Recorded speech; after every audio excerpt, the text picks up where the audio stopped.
السلام علیکم ورحمۃ اللہ وبرکاتہ۔ حامد و مسلین اما بعد، معزز و محترم ناظرین و سامعین، دینی اور اسلامی بھائیوں، آج ہمارے سامنے جو حدیث ہے اس کا موضوع ہے گھر سے نکلتے وقت اللہ پر مکمل بھروسہ کرتے ہوئے اللہ کا نام لے کر نکلے۔ ایک شاعر کہتا ہے، گھر سے نکلو تو پتہ جیب میں رکھ کے نکلو، گھر سے نکلو تو پتہ جیب میں رکھ کے نکلو، حادثے چہرے کی پہچان مٹا دیتے۔ تو جب بھی آدمی گھر سے نکلتا ہے اللہ سے دعا کر کے، اللہ کا نام لے کر اسے نکلنا چاہیے۔ آج ہمارے سامنے جو روایت ہے اس کی راویہ ام المومنین ام سلمہ رضی اللہ تعالیٰ عنہ ہیں، جن کا نام ہند بنت ابی امیہ حذیفہ المخزومیہ رضی اللہ تعالیٰ عنہ ہے، اور بیان کرتی ہیں کہ اللہ کے رسول صلی اللہ علیہ وسلم جب ہماری باری میں ہمارے گھر میں آتے اور ہمارے گھر سے نکلتے، جب جانے کا وقت ہوتا، کان اذا خرج من بیتہ، اللہ کے نبی صلی اللہ علیہ وسلم جب میرے گھر سے نکلتے، قال بسم اللہ توکلت علی اللہ، تو یہ دعا پڑھتے، بسم اللہ توکلت علی اللہ۔ اور بعض روایتوں میں یہ بھی الفاظ موجود ہیں، اللہ کے نبی صلی اللہ علیہ وسلم میرے گھر سے نکلتے تو آسمان کی طرف اپنی نگاہ اٹھاتے، آسمان کی طرف اپنی نگاہ اٹھاتے اور یہ دعا پڑھتے، بسم اللہ توکلت علی اللہ، اللہم انی اعوذ بک ان اضل او اضل، اے رب العالمین میں تیری پناہ چاہتا ہوں اس بات سے کہ میں گمراہ ہوں یا گمراہ کیا جاؤں، یعنی گمراہی سے اللہ تو مجھے محفوظ رکھ۔ ایک ہوتا ہے گمراہ ہونا کہ خود انسان دین کے راستے سے دور ہو جاتا ہے، ایک گمراہ کیا جانا کہ آدمی ورغلا رہا ہے، دوسرا آدمی کو دباؤ ڈال رہا ہے، اس کو غلط راستہ دکھا رہا ہے۔ او ازل او ازل، یا میں پھسلوں یا پھسلایا جاؤں، پھسلوں یا پھسلایا جاؤں، اس میں بھی دونوں چیزیں ہیں، گمراہ ہونے میں بھی دونوں معنی، ایک تو راستہ بھٹک گیا، آدمی جا رہا ہے کہیں اور پہنچ گیا، ایک گمراہی کا معنی یہ ہوتا ہے، دوسرا گمراہی کا معنی یہ کہ انسان دین اسلام کے راستے سے بھٹک گیا۔ پھسلنے کے ایک معنی یہ ہوتا ہے کہ آدمی زمین پر چل رہا ہے، اس کا پیر پھسل گیا، اور دوسرا معنی یہ ایمان اور عقیدے سے پھسل گیا، کوئی بہت بڑا ڈیمانڈ رکھا، کوئی بڑی لالچ رکھی سامنے کسی نے اور دیکھ کر پھسل گیا، خود پھسل گیا یا اسے جو ہے لالچ دلا کر کے پھسلایا گیا، اس کے ایمان اور عقیدے سے اس کو پھیرا گیا۔ او ازلما او ازلما، یا میں ظلم کروں کسی پر یا ظلم کیا جاؤں، ظلم کروں یا ظلم کیا جاؤں، ان دونوں سے اللہ تعالیٰ تو مجھے محفوظ رکھ، میری حفاظت فرما۔ او اجہل او یجہل علیہ، یا میں کسی کے ساتھ جہالت کروں یا میرے ساتھ جہالت کی جائے، ناروا سلوک کیا جائے، غلط معاملہ میرے ساتھ کیا جائے۔ تو یہ ابو داؤد کی ترمذی کی روایت ہے، اور امام نووی رحمہ اللہ فرماتے ہیں یہ لفظ ابو داؤد کے ہیں، 5094 نمبر کی روایت ہے، ابو داؤد کے اندر یہ موجود ہے۔ اس روایت کی سند میں کچھ محدثین نے اختلاف کیا ہے، کچھ محدثین نے اس کو ضعیف کہا ہے، لیکن علامہ البانی رحمہ اللہ نے اس کو صحیح قرار دیا، اور انشاءاللہ اس کے بعد والی جو روایت آئے گی اس میں مشہور جو دعا ہے، بسم اللہ توکلت علی اللہ ولا حول ولا قوت الا باللہ، یہ بالکل صحیح روایت ہے، تو یہ بھی پڑھ سکتے ہیں، اور آگے روایت انشاءاللہ اگلے درس میں آئے گی۔ تو اس دعا کے اندر بہت ساری باتیں ہیں جس پر ہمیں غور کرنا چاہیے، اور دعا کو پڑھنے کے ساتھ سمجھنا بھی چاہیے، پڑھنے کے ساتھ سمجھنا بھی چاہیے۔ اس میں الفاظ پہ غور کیجئے کہ اللہ کے نبی صلی اللہ علیہ وسلم یہ دعا پڑھتے تھے،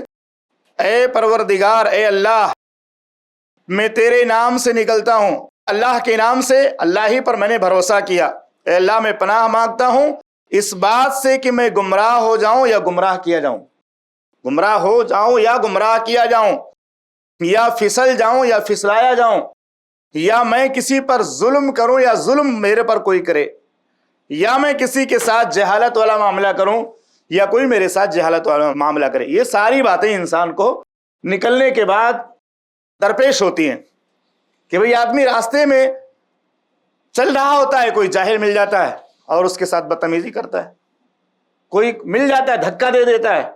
اور انسان حادثے کا شکار ہو جاتا ہے، ایسے بہت سارے معاملات ہوتے ہیں۔ تو یہ جو باتیں حدیث میں بیان کی گئی ہیں دعا کے اندر، یہ سارے معاملات پیش آتے ہیں، تھوڑا سا پھسل گیا آدمی، ہڈی ٹوٹ گئی، ہاتھ پیر ٹوٹ گیا، تو ایسے بہت سارے واقعات ہوتے ہیں۔ تو دعا کرنے سے فائدہ یہ ہوتا ہے کہ بندہ اللہ کی حفاظت میں ہو جاتا ہے، اور خود دعا کرنے کے ساتھ، یعنی آدمی جائے کہیں گھر سے نکلے تو خود بھی دعا پڑھے، اور گھر کا ماحول بھی ایسا ہو کہ گھر والے بھی دعا کریں، گھر والے بھی دعا کریں کہ آدمی جا رہا ہے، 4 گھنٹے بعد 10 گھنٹے بعد آئے گا، اللہ تعالیٰ اس کو اپنی حفاظت میں لے جائے۔ یہ معاملہ جب تک ماں باپ تک رہتا ہے الحمدللہ وہ دعاؤں سے نوازتے رہتے ہیں۔ جب بھی ماں دیکھتی ہے میرا بیٹا جا رہا ہے، بچہ جا رہا ہے، وہ ضرور دعا دیتی ہے، لیکن جب ماؤں کا سایہ سر سے اٹھ جاتا ہے یا وہاں ماں کے بجائے بیویاں یا دوسرے افراد رہتے ہیں تو ان کو وہ توجہ نہیں ہوتی، ان کے اندر وہ جذبہ نہیں ہوتا کہ جا رہا ہے تو اچھی دعا دے کر، اچھے سے رخصت کر کے، اچھی نیک تمناؤں کے ساتھ کہ آدمی جا رہا ہے تو اللہ تعالیٰ اس کو اچھے سے واپس لائے۔ تو اس کا بھی فرق پڑتا ہے کہ آدمی گھر سے اگر خوشگوار موڈ میں دعا پڑھ کے نکلے گا، لوگوں کی دعائیں لے کر نکلے گا تو اللہ اس کی حفاظت فرمائے گا۔ آج کل بہت سارے لوگ نہ خود دعا پڑھتے ہیں اور نہ گھر والوں کے ساتھ ان کے معاملات درست ہوتے ہیں۔ بہت سارے لوگ سوچتے ہیں جلدی نکلے،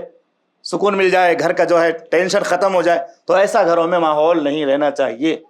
کہ سامنے والا بھی نکلے تو محبت لے کر نکلے کہ میں نکل رہا ہوں تو مجھے تکلیف ہو رہی ہے،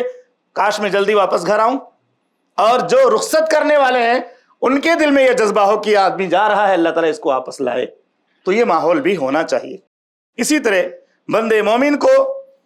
چاہیے کہ جب بھی گھر سے باہر قدم رکھے اللہ کا ذکر کرے اور اللہ پر توکل کر کے نکلے، بھروسہ کر کے نکلے، اور اپنے تمام معاملات کو اللہ کے حوالے کرے کہ اللہ تو ہی ہمارا ذمہ دار، ہمارا محافظ ہے۔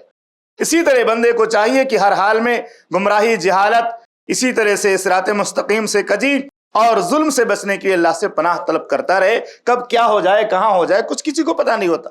آدمی تھوڑے ہی دیر میں کہاں سے کہاں پہنچ جاتا ہے۔ اسی طرح سے گمراہی کا